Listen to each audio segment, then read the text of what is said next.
Estamos encerrando nossa série de mensagens. Agradecemos a todos os que participaram, estiveram conosco aí. E hoje nós estamos encerrando com esse tema que é mentalidade do reino. O que é o reino, como funciona o reino, qual é a mentalidade do reino de Deus. Então vamos trabalhar um pouquinho hoje com você sobre esse assunto tão importante. Primeira pergunta a ser feita é o que é o reino?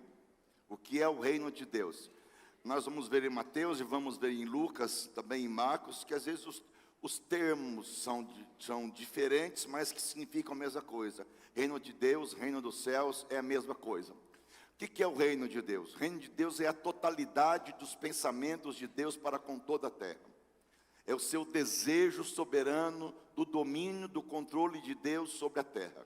Mas por que Deus quer implantar na terra o seu reino? Bom, basicamente porque a terra foi invadida por um intruso. Alguém lembra o nome desse intruso?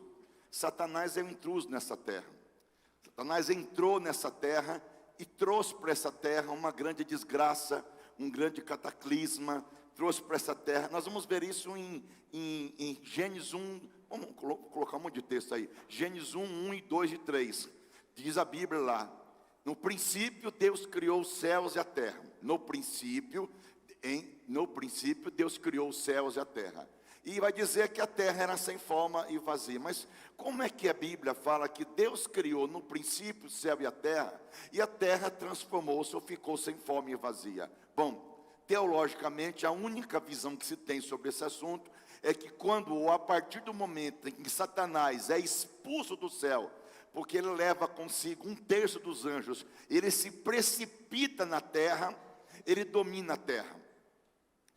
A terra é dominada por Satanás e os seus demônios. Isso nós vamos ver na Bíblia inúmeras vezes. Jesus vai dizer o príncipe desse mundo. Paulo vai dizer o Deus desse século, né? A Bíblia vai dizer que o mundo jaz no maligno. Quer dizer, esse mundo ainda não pertence a Jesus Cristo.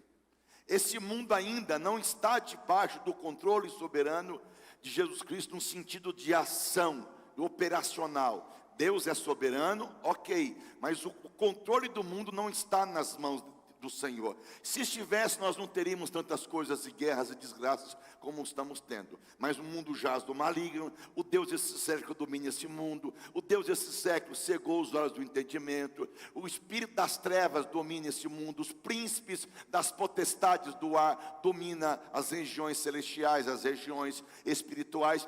Por quê? Porque o diabo foi precipitado na terra, envolto em rebelião, veio para a terra, e na terra ele criou o seu reino, estabeleceu o seu reino. Sabemos bem disso. Ele consegue dividir Adão e Eva, e consegue entrar no paraíso e transformar um paraíso numa desgraça. Bom, a Bíblia vai dizer que tudo era perfeito, mas a terra ficou sem forma e vazia.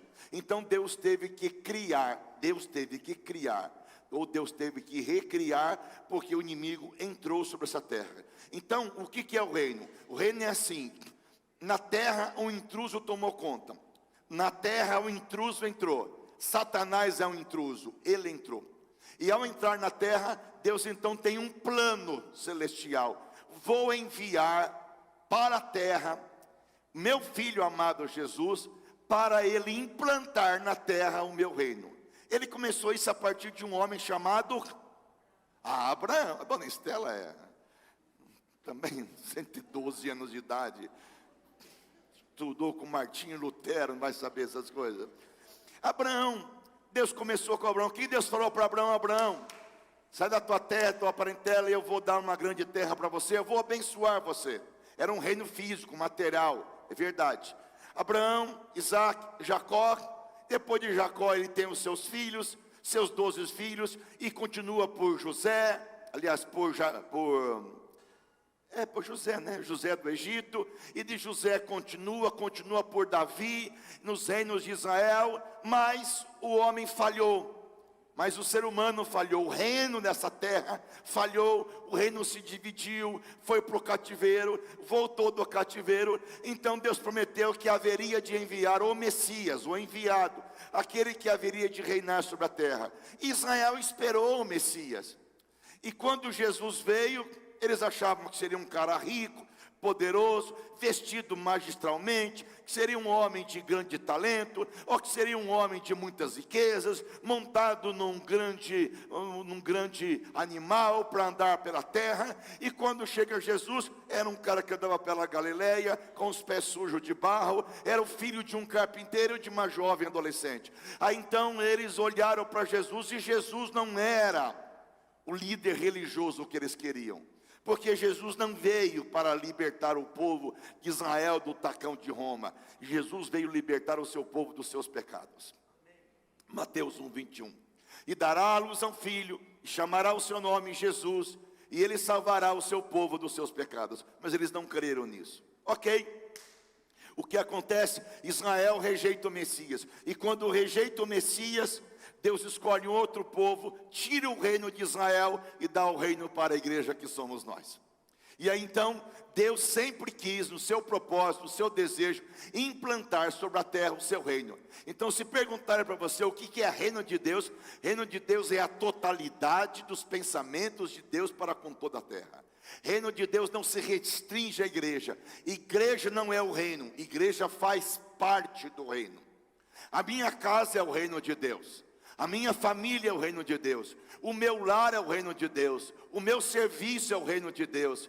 As minhas amizades são o reino de Deus. O reino é minha vida. O reino é o governo de Deus sobre tudo e sobre todos. Amém por isso? Então o que é reino de Deus? É o domínio de Deus soberano sobre tudo e sobre todos. A igreja pertence ao reino, mas a igreja faz parte do reino, mas a igreja não é o reino de Deus. Então vamos pensar um pouquinho, se o reino é a totalidade do pensamento de Deus para com a terra, e é o governo de Deus sobre essa terra, como pensarmos no reino de Deus? Então, vamos ver aqui que o reino de Deus se restringe ao passado, ao presente e ao futuro. São 3 tempos possíveis deste reino de Deus sobre esta terra: passado, o presente e o futuro. Deixa eu colocar aqui, se não está colocando, a gente vai parar, vai falar assim mesmo. Bem, como é que se manifesta o reino de Deus? Ele se manifestou no passado, se manifesta no presente, e ele se manifestará num dia que está por vir. O reino de Deus foi prometido tremendamente no Antigo Testamento. Todos os povos do Antigo Testamento sabiam da vinda de um reino material de Deus sobre essa terra. Deus havia dito que esse reino iria começar. Nós vamos ver isso, gente, basicamente em muitos textos, mas o que eu gosto muito é Daniel. Pode me ajudar aí, o pessoal? Daniel capítulo número 2, do versículo 44 em diante. Nós vamos... É duro esse cara, depois quer casar com a minha filha. Deixa eu reiniciar. Daniel capítulo 2, ele vai ter uma coisa importante. Ele vai ver os reinos que dominaram o mundo.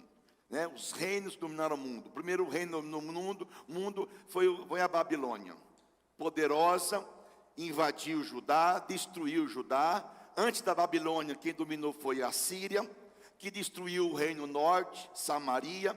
Depois da Babilônia tivemos o reinado Medo-Persa, que foi grande Ciro, ou rei Dário, que dominou o mundo.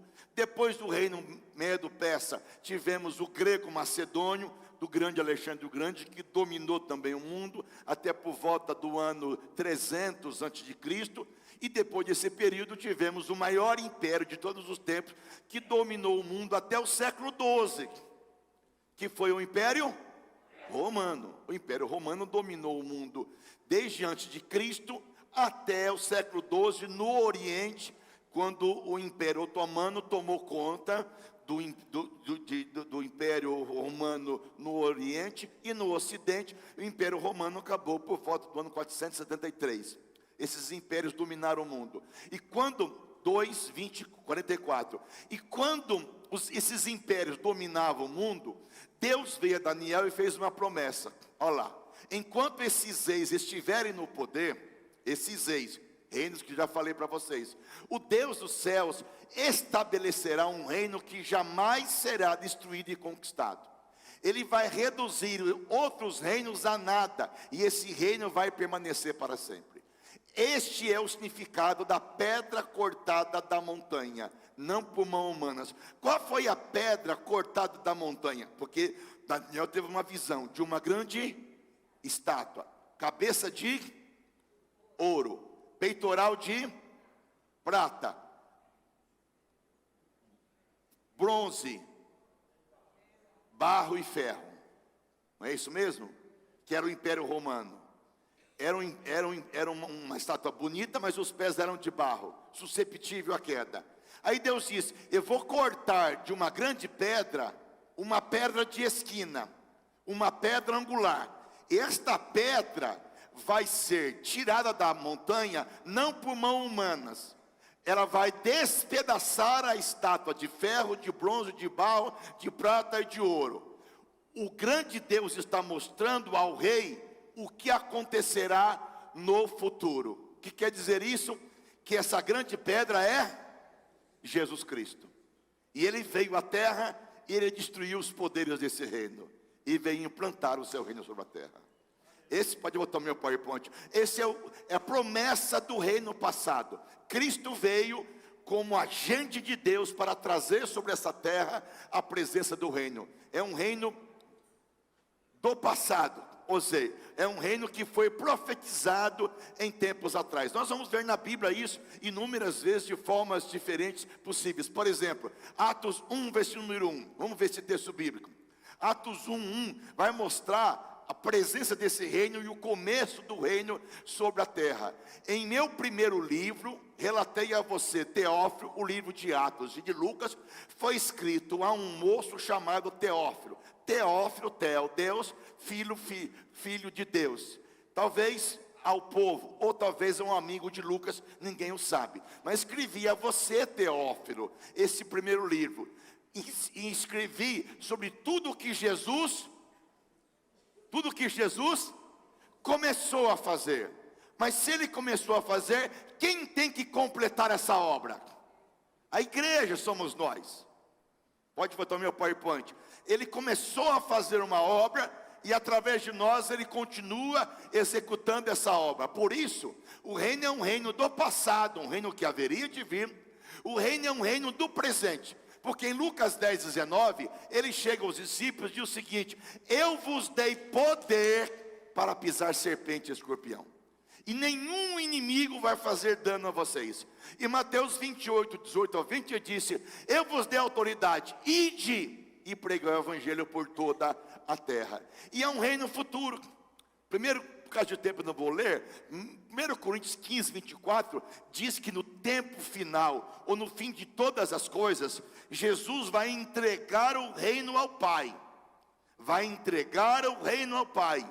E Deus será um sobre todos, e só Deus reinará. O reino pertence ao Filho, que deu à igreja. Se a igreja falhar, o Filho falha. Então Deus deu o reino à igreja, para que a igreja, através do poder de Deus, possa exercer o domínio sobre a terra, e expulsar aquilo que tenta impedir o progresso do reino.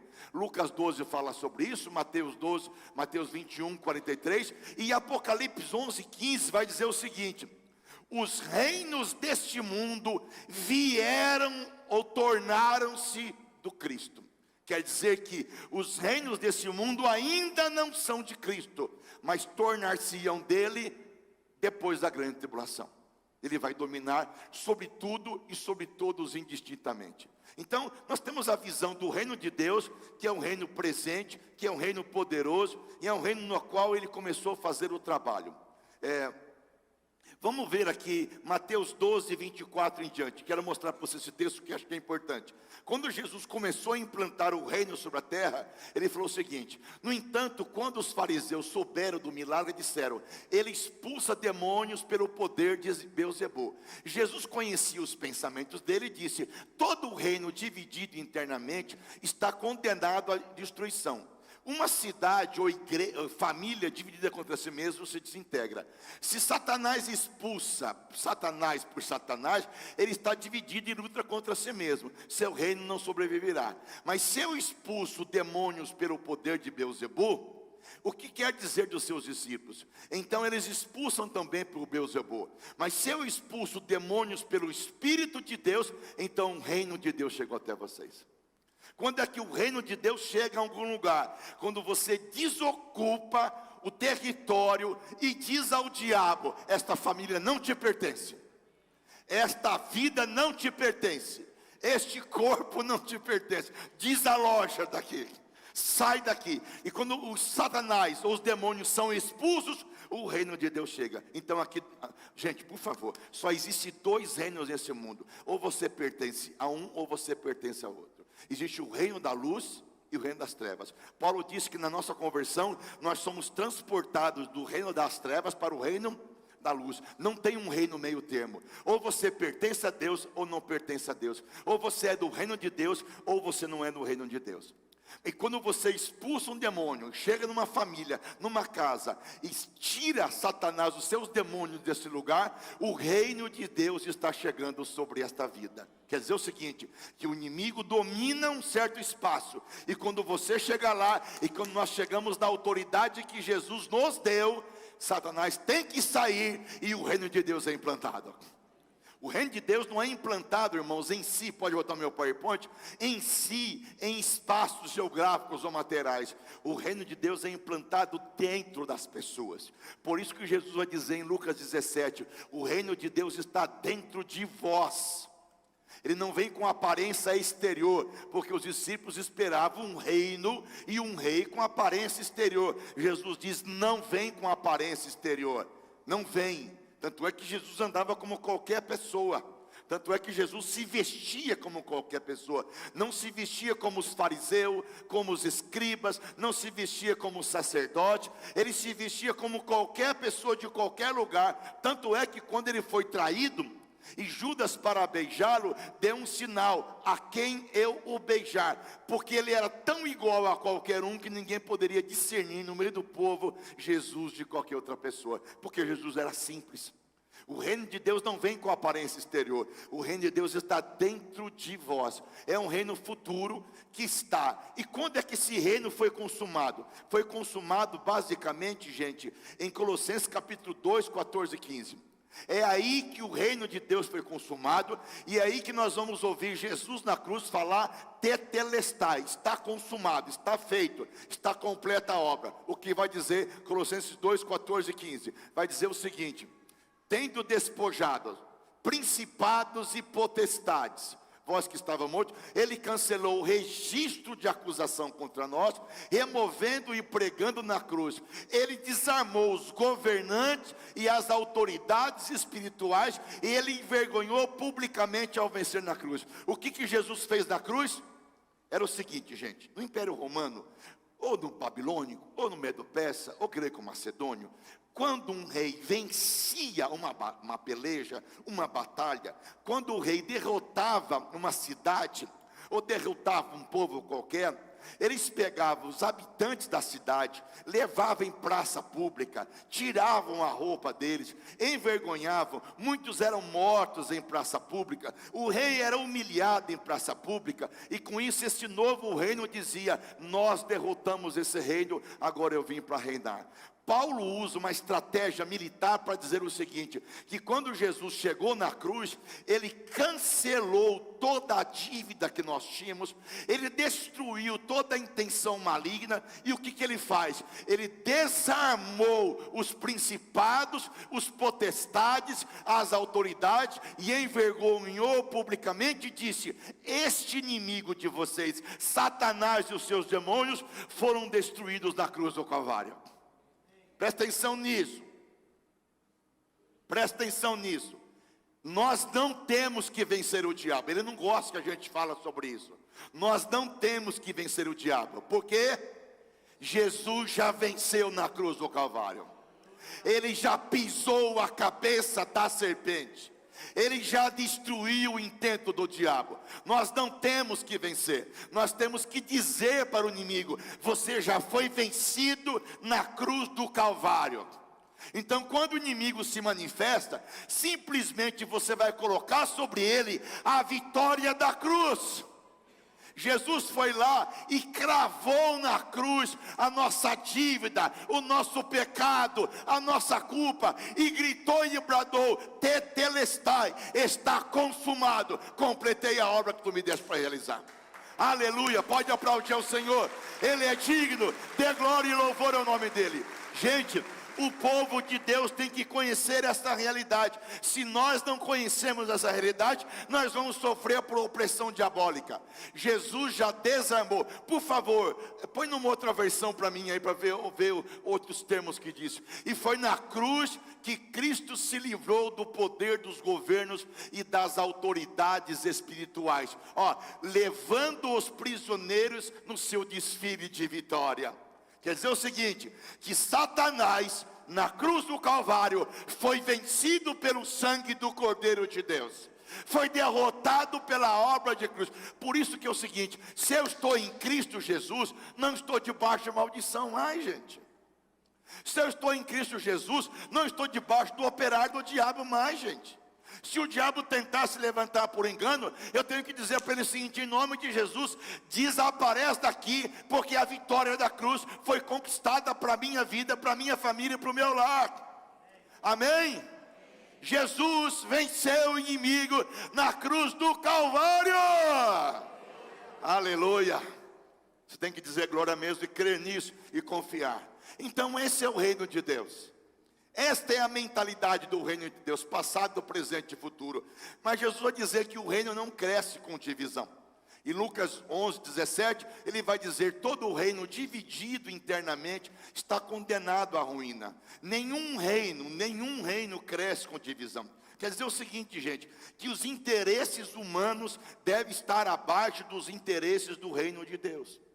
Os meus interesses não podem estar acima dos interesses do reino de Deus. Quando os interesses humanos estão acima dos interesses do reino de Deus, nós vamos ver lutas, disputas e brigas. Quanto mais competitivo nós formos, e acontece uma coisa terrível no reino de Deus. O reino de Deus se transformou num lugar de competição. As pessoas vivem competindo para saber quem é a igreja melhor, quem é a igreja maior, quantos membros tem, quanto arrecada, quem tem mais pessoas, quem tem um louvor melhor. E quando você entra na competição, você está descaracterizando o reino de Deus. Por quê? Porque Deus age em tudo e em todos os lugares. À noite eu vou pregar sobre isso. Agora de manhã não, à noite eu vou pregar sobre isso.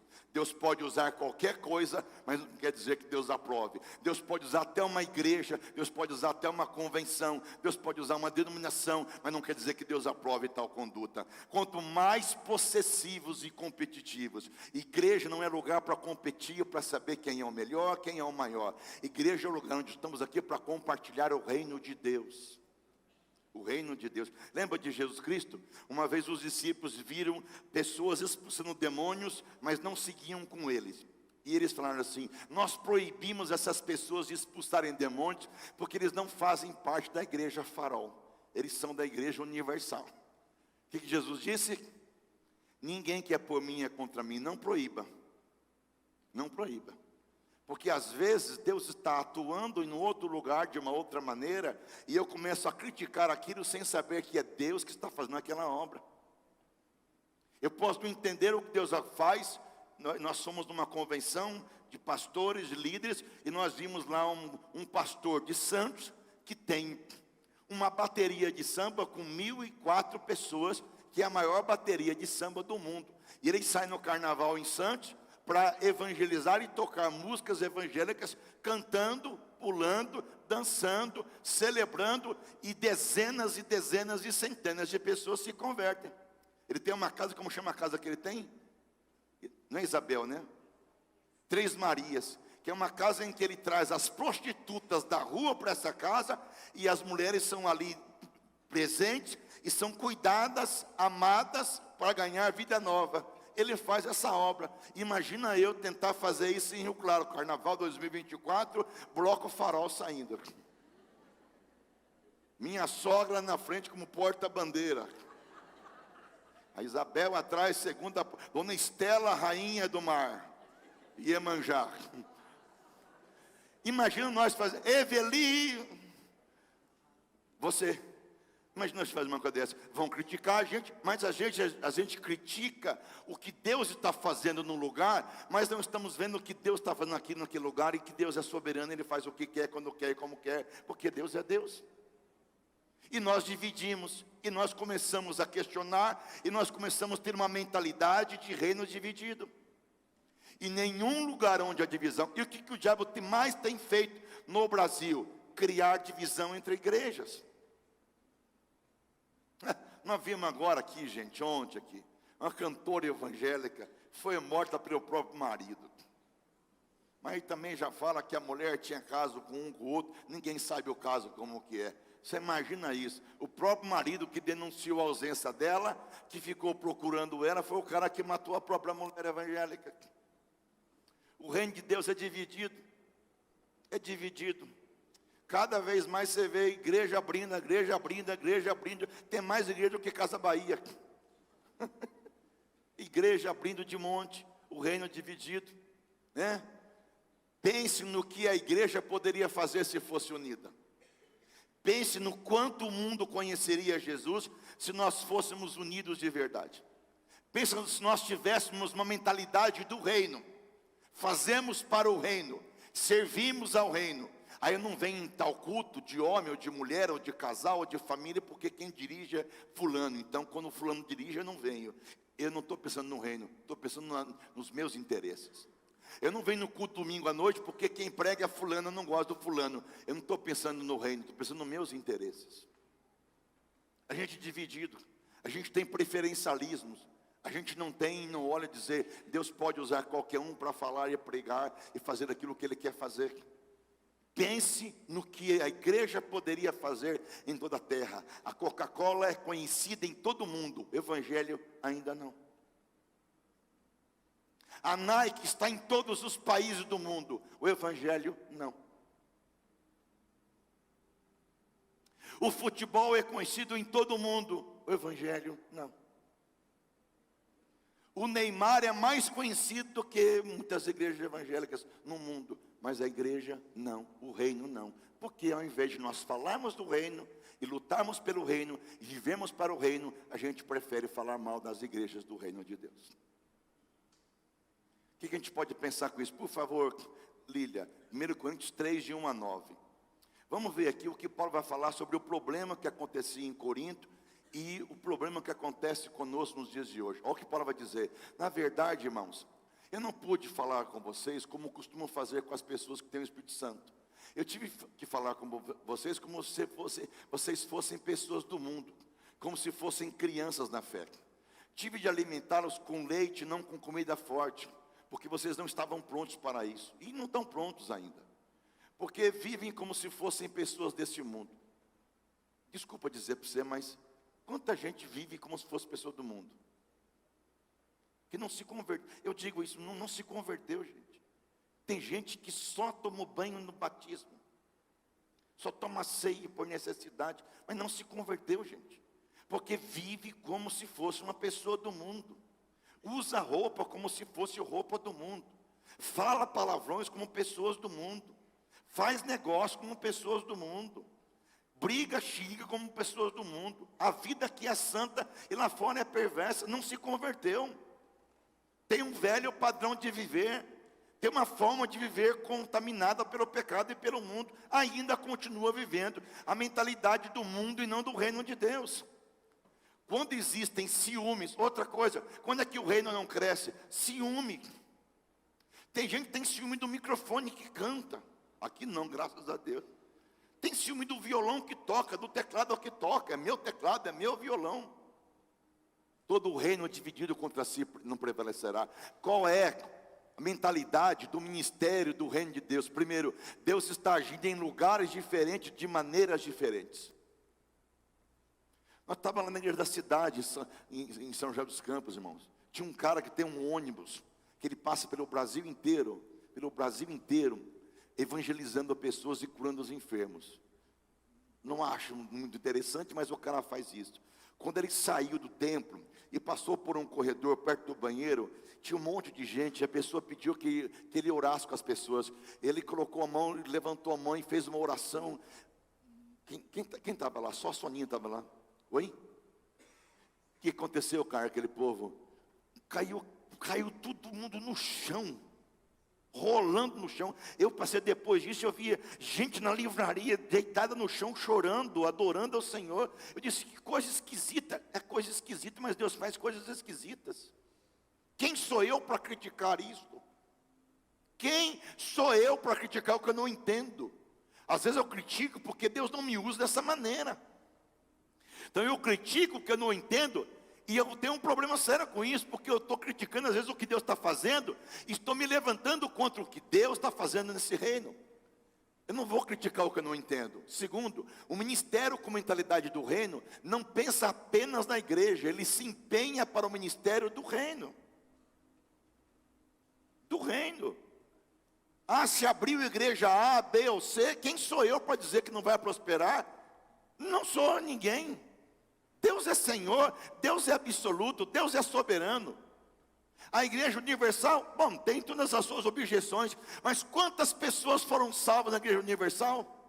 Depois saem da igreja, vão para uma igreja que possa crescer, mas Deus usou a universal com tantas coisas. Criticam tanto a Assembleia, com o reteté, com fogo, com o poder, critica tanto a Assembleia de Deus. A Assembleia de Deus tem mais de 20 milhões de membros do Brasil todo. É a maior igreja do Brasil, a Assembleia de Deus. Enquanto as que criticam estão morrendo, especialmente os reformados, estão morrendo, pouco a pouco, com pouca gente na igreja, mas a Assembleia crescendo poderosamente no Brasil inteiro. A Assembleia tem cultos e tem trabalhos entre os presidiários no Brasil todo.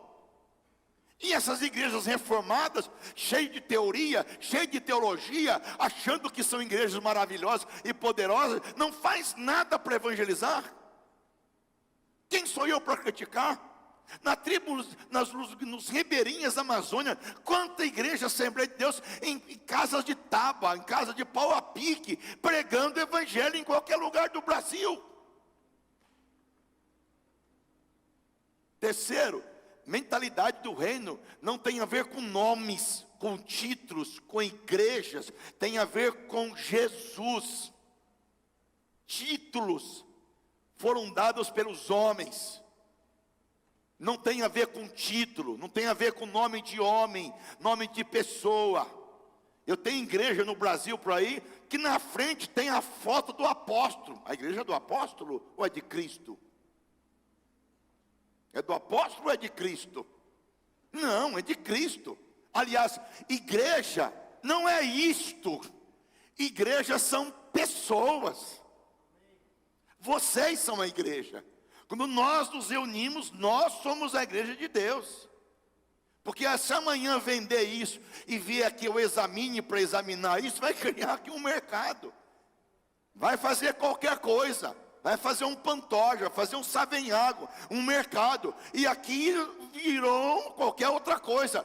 Mas igreja é onde nós nos reunimos em nome de Jesus Cristo. São pessoas salvas pelo sangue de Jesus Cristo.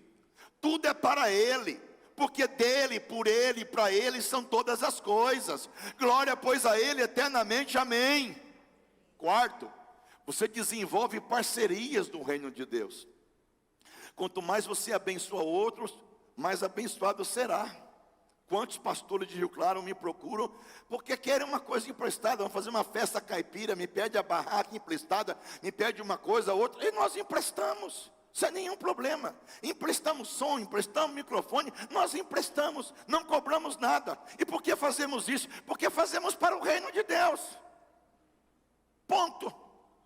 E fazemos mesmo.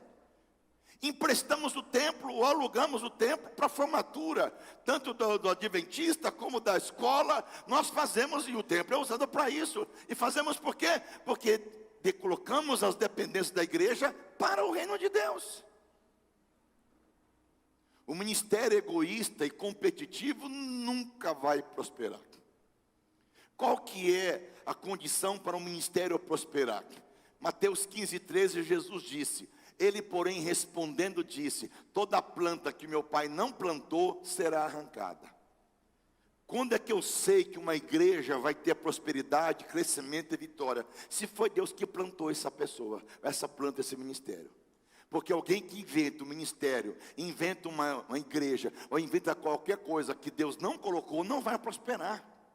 E não sou eu quem vou dizer se vai ou não vai prosperar, é o tempo. Quanto tempo estamos aqui nesse local? 57 anos de vida. Quantas divisões já tivemos?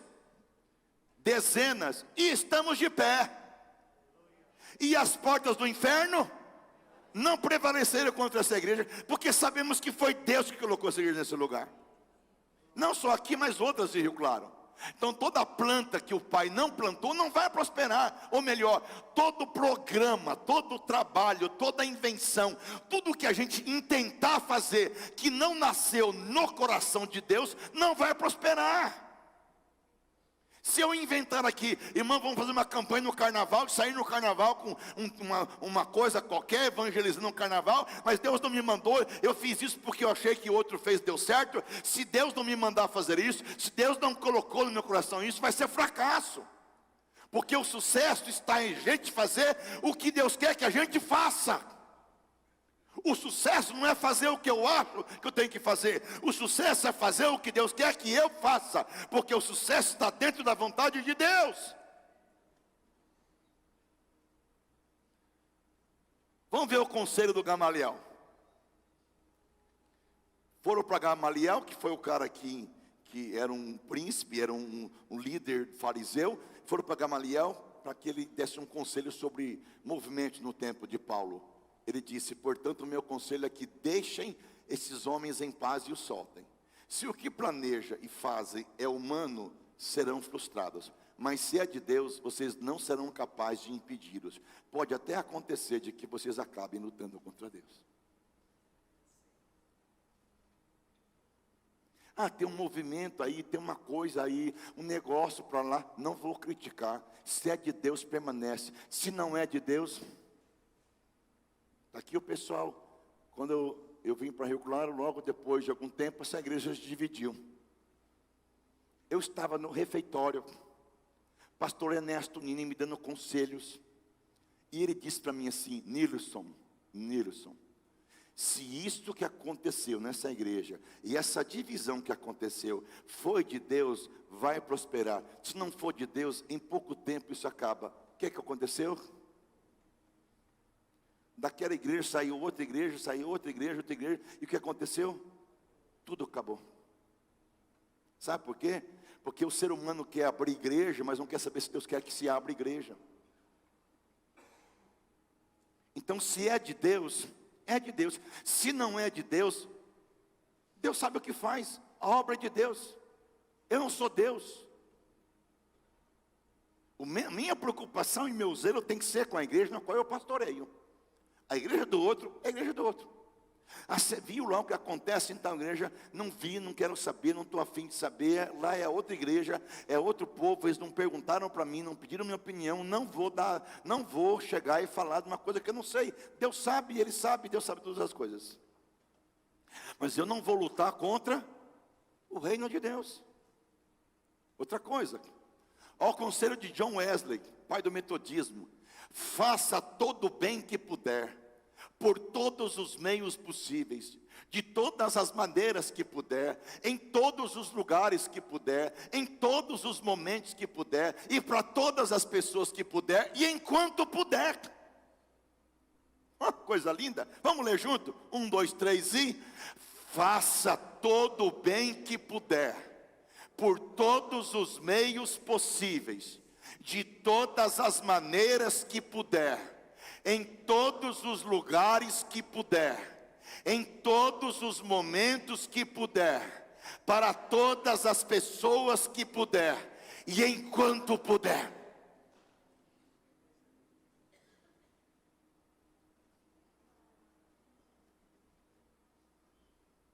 Fui visitar esse casal essa semana, fui orar com eles, e aí eles estavam falando sobre o reino de Deus.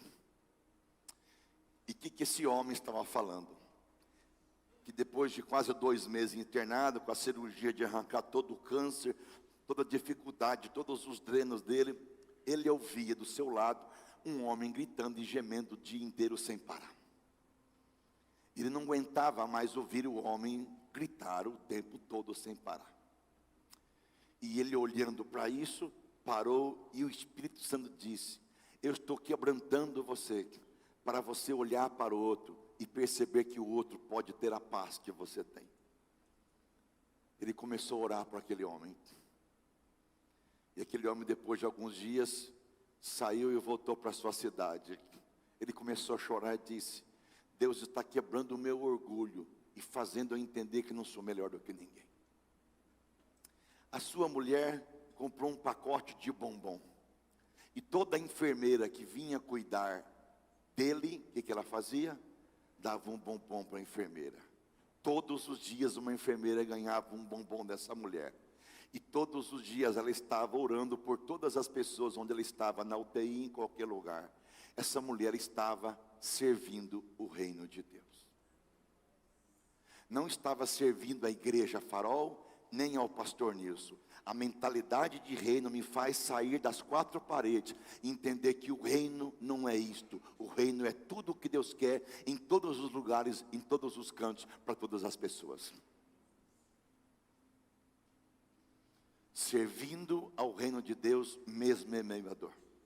Sem reclamar, sem murmurar, sem se queixar, com um câncer terrível no corpo, com uma bolsa que colocou para tentar fazer com que ele possa comer, a bolsa não está funcionando, ele precisa fazer uma outra cirurgia essa semana, para colocar uma outra bolsa, para ver se ele pode voltar a comer, porque se não voltar a comer, como que ele pode viver? Se eu olhar para ele e dizer: meu Deus, o milagre maior não foi tirar o câncer, o milagre maior é ele poder sobreviver com uma bolsa na barriga que possa funcionar e que não está funcionando. Por quê? Porque ele perdeu todo o estômago e juntou o intestino até em cima, no esôfago. Tem que colocar uma bolsa para que essa bolsa seja uma prótese, como se fosse um novo estômago, mas ela não cicatriza dentro e fica vazando pelo corpo. É um novo milagre que precisa. Toma um pouquinho d'água, um pouquinho de coisa, já tem dor no corpo. Mas estão servindo o reino de Deus.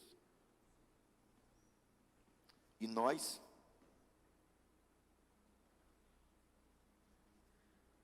Às vezes Deus tem que levar a gente a passar por coisas para a gente entender que o reino é muito maior do que nosso egoísmo, nosso egocentrismo, nosso narcisismo. É muito maior do que isso.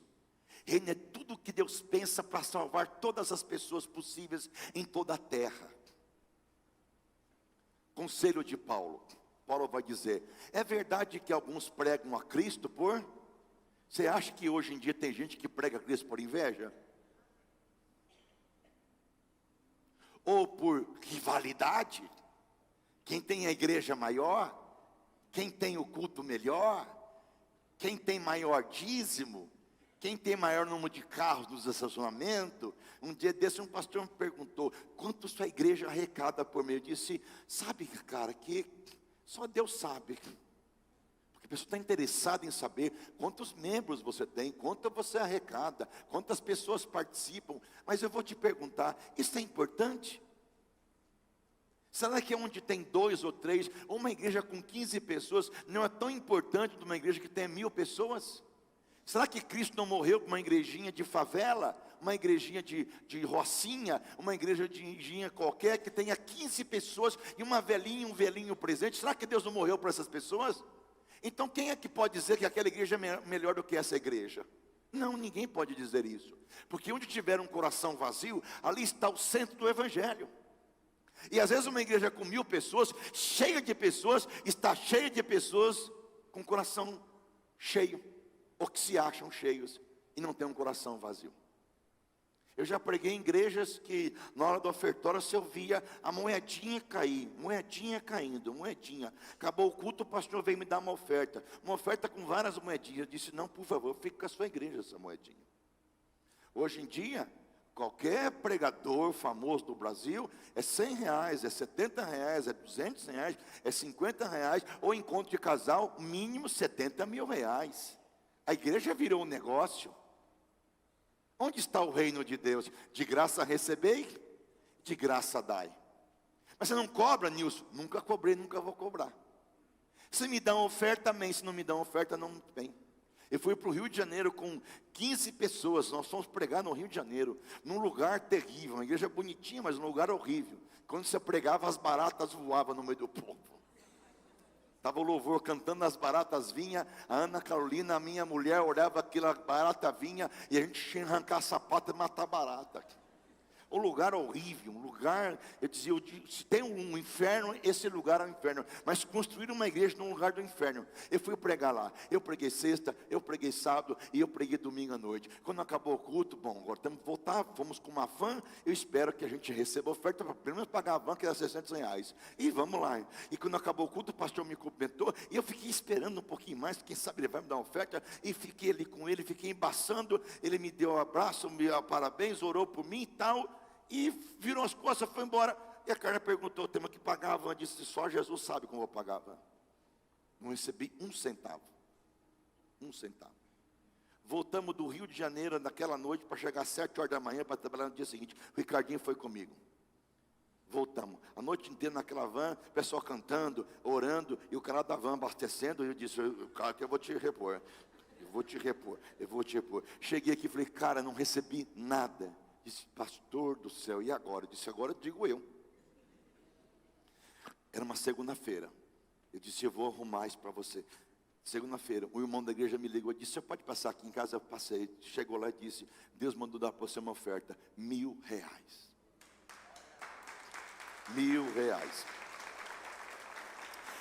Mais uma coisa, eu estava num bairro carente, lá perto da casa da Rita, lá no Guanabara. Guanabara é terra da glória. E lá tinha uma célula. Uma célula. Eu sei que dirigia a célula, Mário. Era o Mário, o pastor Mário. O Mário estava lá, hein? O Mário estava firme lá, ele e a Carmen. Eu fui pregar numa tarde. E quando eu estou lá pregando, a Nancy, coitada, o marido com câncer. Lembra da Nancy? Com câncer. E eu fui lá, eu preguei, o Deus me usou e tal, acabou o culto. A Nancy me procurou, começou a chorar, a falar comigo. E precisava pagar uma conta, não tinha dinheiro. E ela olhou para mim e Deus falou para mim, pega do seu bolso tudo que você tem e dê para essa mulher. Eu disse, em nome do Senhor Jesus, espírito de rapariga, sai da minha cabeça. E eu relutei, eu disse, dê o que você tem no bolso. Eu tinha R$50, apenas R$50. Sabe aquela música, né? Eu disse, toma os seus 50. Toma os 50. Toma os R$50. Tem que sair bravo. Voltei para a igreja e atendi no meu gabinete. Quando eu entro debaixo da minha porta, o envelope. Eu falei, oh Deus. E pego o envelope e abro o envelope. R$200. Aí passou um tempo, ninguém falava nada, uma oferta que veio. Passou um tempo, a pessoa me disse, eu estava em casa e Deus falou para mim assim, fale para tua mulher ir no Banco Itaú, tirar tudo que você tem e colocar no envelope e dar para o pastor Nilson. Nós só tinha 200 também. Deus me deu. Sabe o que quer dizer isso, gente? Quando você provê para o outro, Deus provê para você. Quando você abençoa o outro, Deus abençoa você. Nós queremos ser abençoados, nós não queremos abençoar. Divide o seu pão, divide a sua comida, divide o seu tempo, divide o seu ouvido, divide, dê. Eu estava pensando nessas coisas, estava falando com a minha mulher sobre esse assunto. Aquela mulher, eu vou encerrar já. Aquela mulher está lá em casa com um pouquinho de azeite e um pouquinho de farinha. E chega o profeta Elias, aliás, e ele diz assim, mulher, dá um pouco de farinha para comer, faz um pão para mim, para você, para a gente poder comer. A mulher disse, meu Senhor, eu tenho um pouquinho de azeite, um pouquinho de farinha, eu vou fazer um pão para mim, e fazer com esse azeite, um pãozinho para mim e meu filho, nós vamos comer e vamos morrer. O que o profeta falou? Faz primeiro para mim. Qual que é o princípio? Tudo que você dá primeiro para Deus, Deus repõe na sua vida. Nós roubamos a Deus. Nós roubamos a Deus e queremos que Deus abençoe, mas nós não cumprimos o princípio de Deus. O que ela fez? Pegou o pão, pegou o azeite, fez, deu para ele, e o texto encerra e diz: nunca faltou naquela panela nem azeite nem farinha, porque todo dia Deus foi fazendo um milagre. Quando você serve o outro, Deus vem e serve você. Quando você abençoa o outro, Deus vem e abençoa você. Quando você dá, e não só financeiramente, eu vi um dia desse, chegou um dependente químico aqui na igreja, chegou aqui, sentou aqui no chão, começou a chorar muito, e o cara estava sem sapato, sem nada, descalço, andando descalço, no pé no chão. Aqui ó, o garotão aqui, como que se chama mesmo? O Edivaldo. O Edivaldo saiu do lugar dele, tirou o tênis dele que ele comprou novinho da Nike e deu para um rapaz. E o Edivaldo foi para casa descalço.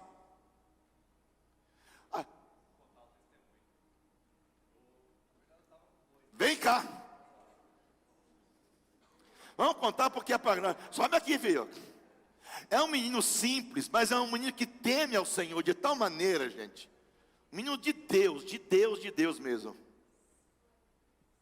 Paz do Senhor para todos. Eu não tenho muita intimidade com o microfone, mas eu vou contar. Mas tem com Deus, né? Tem. Então é bom. Deus tem, tá bom. Naquele dia, a pastora Carla pregou a respeito da mulher de Ló. Aquela mensagem nunca saiu do meu coração. Tremenda. Eu peguei o tênis ali, né? Tava com uns par de tênis novos ali. Eu ganhei esse que eu tô aqui da minha mulher de presente. Não tinha usado ainda. Bonito, né, cara? Tua mulher que te deu? De aniversário. Claro, Carla, olha para isso. Aí Deus abençoe sua vida, viu? Amém.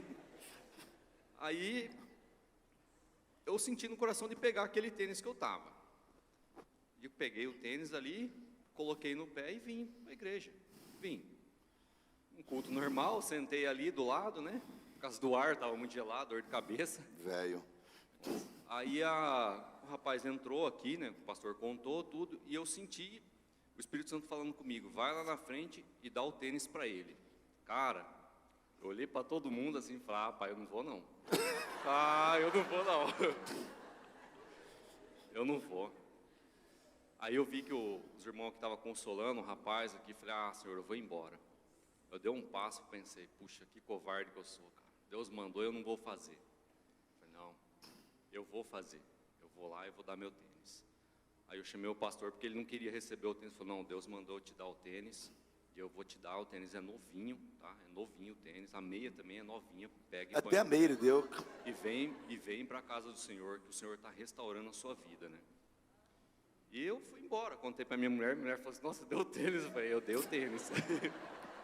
Eu dei meu tênis, novinho.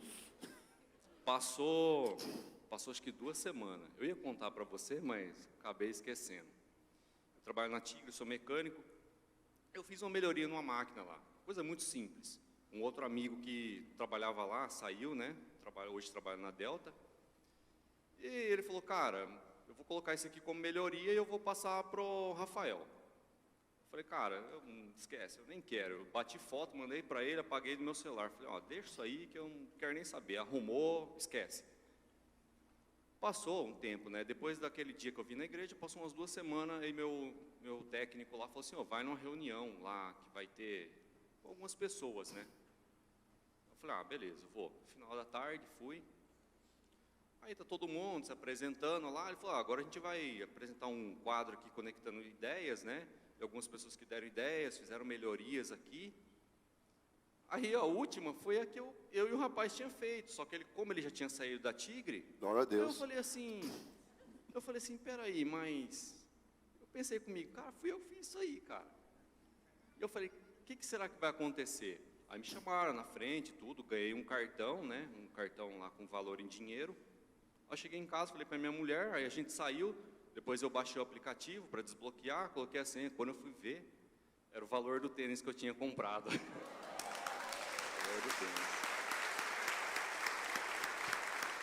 E sem contar que Deus deu para ele um carro novo. A gente trocou de carro, viajou.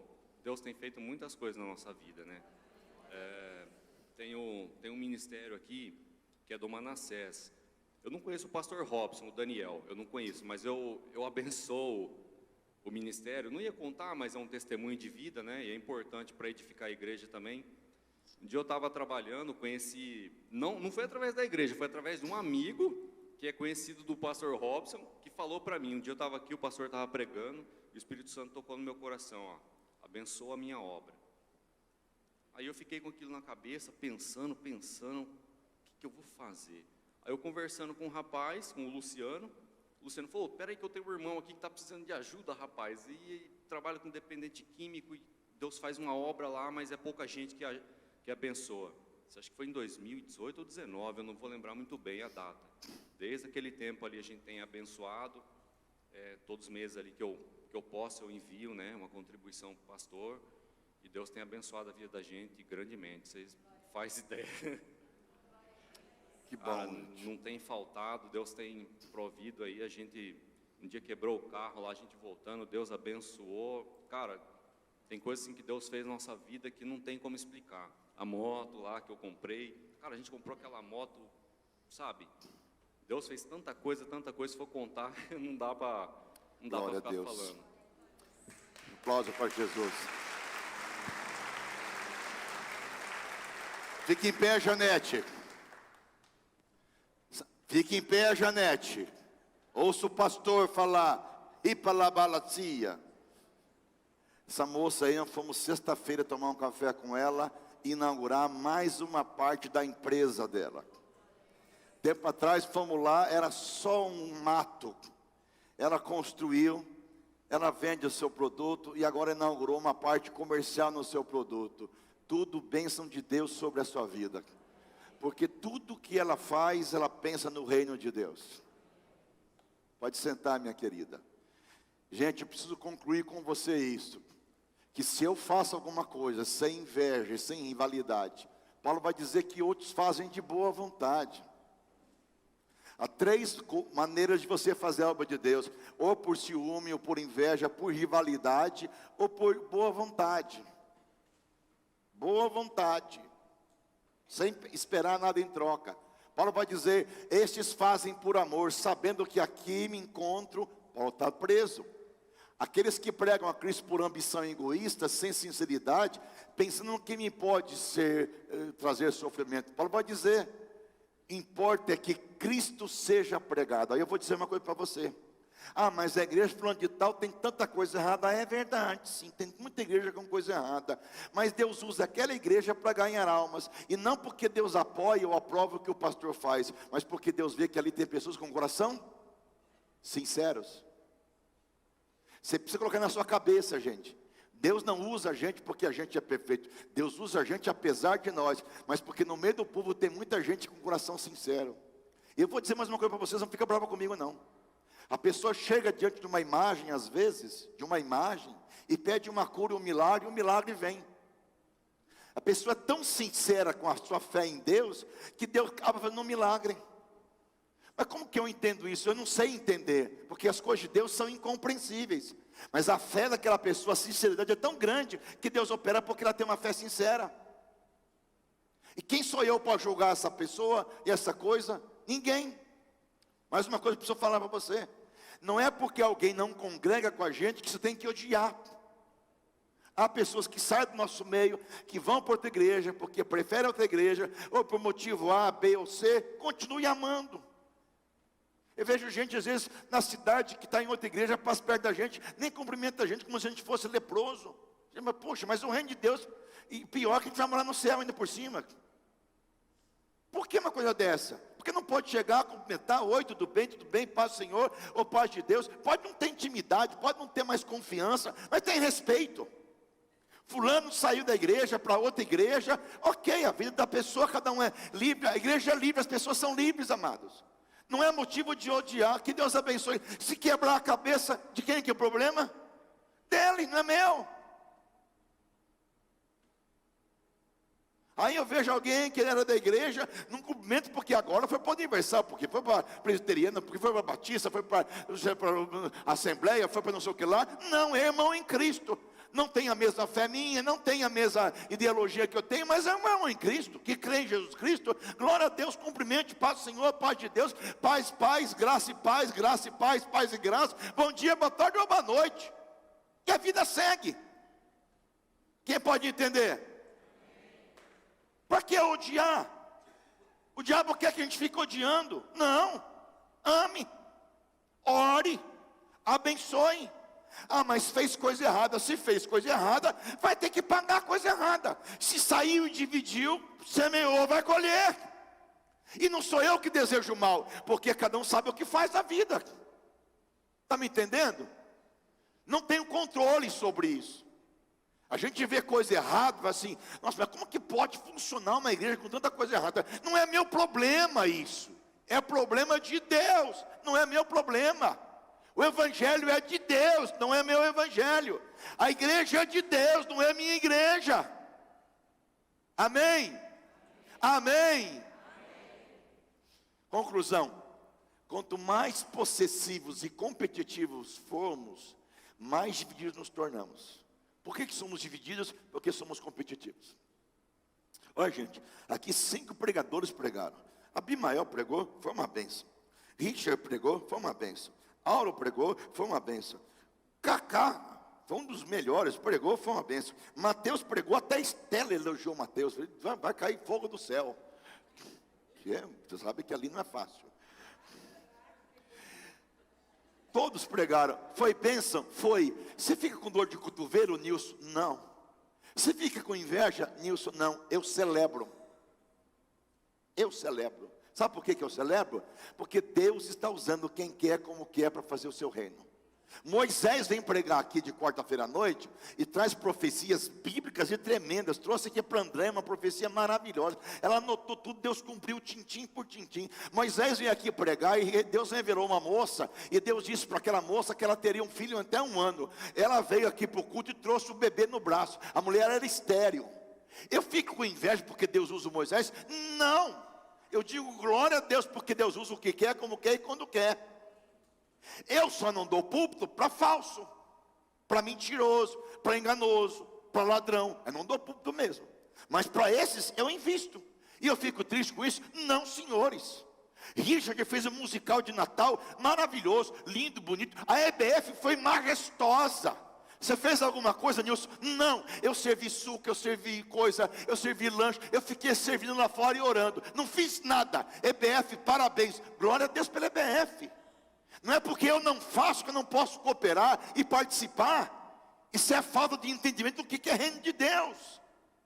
Bom, já que eu não fui convidado para ser o centro das atenções, eu não vou participar. Então você é competitivo. Você não é colaborador, participante. Você não é companheiro. Quanto mais possessivo, o que é possessivo? Achar que eu sou dono do ministério. E o pastor pede ministério, eu fico bravo.